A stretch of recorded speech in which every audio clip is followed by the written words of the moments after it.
Assalamualaikum warahmatullahi wabarakatuh. Kembali lagi bersama saya Andi Ubaidillah dengan NIM 2025-12-000061. Kali ini saya ingin menjelaskan tentang materi UML yang kebetulan juga ini dijadikan sebagai ujian tengah semester pada mata kuliah matrikulasi logika. Nah, untuk inti dari diskusi ini sebenarnya ada 4 hal. Yang pertama kita akan membahas UML dasar, lalu ada use case diagram, sequence diagram, dan juga desain interface. Namun teman-teman, kebetulan karena ini adalah tugas kelompok, saya kebagian untuk membahas UML dasar yang berfokus kepada arsitektur UML.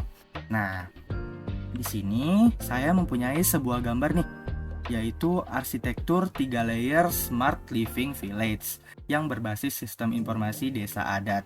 Namun teman-teman, di gambar ini itu masih ada revisi yang sebenarnya itu bisa lebih baik lagi, namanya penjelasannya. Nah, saya di sini itu akan merevisi nih dari gambar sebelumnya. Apa aja yang saya ingin revisi? Yang pertama itu saya ingin menambahkan stereotype UML. Jadi setiap komponen itu kini punya label platform, service, database, IoT, monitor sesuai notasi UML. Kemudian saya juga ingin menambahkan integration bus, yaitu pada modul kesehatan, pendidikan, dan adat kini itu paralel dan terhubung melalui service bus, yaitu bukan fanah linear satu arah. Lalu saya ingin memindahkan kapasitas pemantauan yang sekarang itu masuk ke dalam layer 1 sebagai komponen resmi, tidak lagi mengambang di luar layer. Kalau dari gambar sebelumnya, kapasitas pemantauan di sini tuh masih mengambang di luar layer. Lalu saya juga ingin panah dua arahnya itu konsisten, agar setiap transisi antar layer memiliki panah naik dan turun dengan label request atau respon dan sinkronisasi data. Kemudian yang terakhir, saya ingin aktor itu dilengkapi dengan simbol UML stick figure standar. Nah, untuk gambar yang saya revisi kurang lebih seperti ini. Oke, bisa dilihat. Sip. Jadi masih sama, masih ada 3 layer. Nah, pada arsitektur ini itu mengadopsi pola three-tier arsitektur yang memisahkan antara antar muka pengguna, logika bisnis, dan penyimpanan data untuk memastikan sistem yang terstruktur dan scalable. Nah, pada layer yang pertama ini kita akan membahas itu layer pertama itu user and application layer. Jadi lapisan ini tuh berfokus pada interaksi antara berbagai aktor. Nah, di sini tuh ada aktornya, ada kerama, ada aparat desa sebagai pengelola, terus ada sulinggi sebagai pemangku, terus ada BPD sebagai desa atau adat, kemudian ada lembaga desa. Nah, dengan sistem yang melalui antarmuka digital ini, jadi itu ada 3 hal, yaitu akses multi perangkat yang menyediakan akses fleksibel melalui platform web dan mobile, kemudian platform SID adat yang berperan sebagai wadah utama yang berisi komponen dashboard sebagai UI, terus database desa sebagai storage, kemudian middleware integrasi sebagai service, dan yang terakhir sistem pendukung keputusan sebagai DSS. Nah, terus juga di sini kita akan membahas tentang kapasitas pemantauan yang itu sebagai komponen khusus untuk memonitoring seluruh aktivitas sistem secara visual.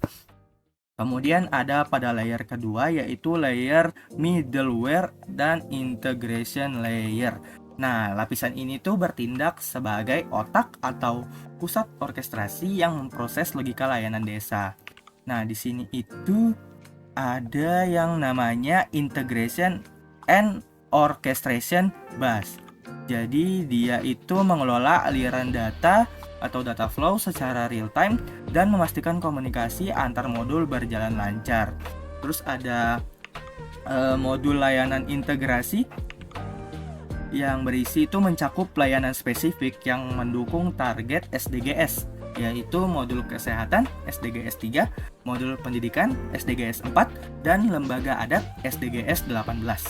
Nah, lalu juga ada layanan cerdas sebagai implementasi kecerdasan buatan AI untuk meningkatkan kualitas layanan desa. Terus ada layer terakhir nih, layer ketiga, yang berisi infrastruktur dan data layer. Nah, itu ada 4 hal nih. Yang pertama, infrastruktur teknologi, yaitu meliputi jaringan internet, ada LoRa, terus ada IoT, serta server baik lokal maupun cloud. Kemudian ada database desa yang berisi tentang data kependudukan, terus data adat budaya dan layanan publik agar penyimpanan data terstruktur. Kemudian ada sensor dan perangkat cerdas, yaitu perangkat IoT untuk memonitoring lingkungan, kesehatan sosial, dan aktivitas kelembagaan secara otomatis. Kemudian yang terakhir ada manajemen data, itu sebagai menjamin keamanan data, proses backup dan pemulihan, serta menyediakan alat untuk analitik dan evaluasi sistem. Oke, sampai sini saja penjelasan saya tentang arsitektur UML. Untuk use case diagram, selanjutnya akan dijelaskan oleh anggota kelompok saya. Terima kasih sebelumnya sudah menonton video ini sampai habis. Jangan lupa like, comment, and subscribe. Sampai bertemu di video selanjutnya. Bye-bye.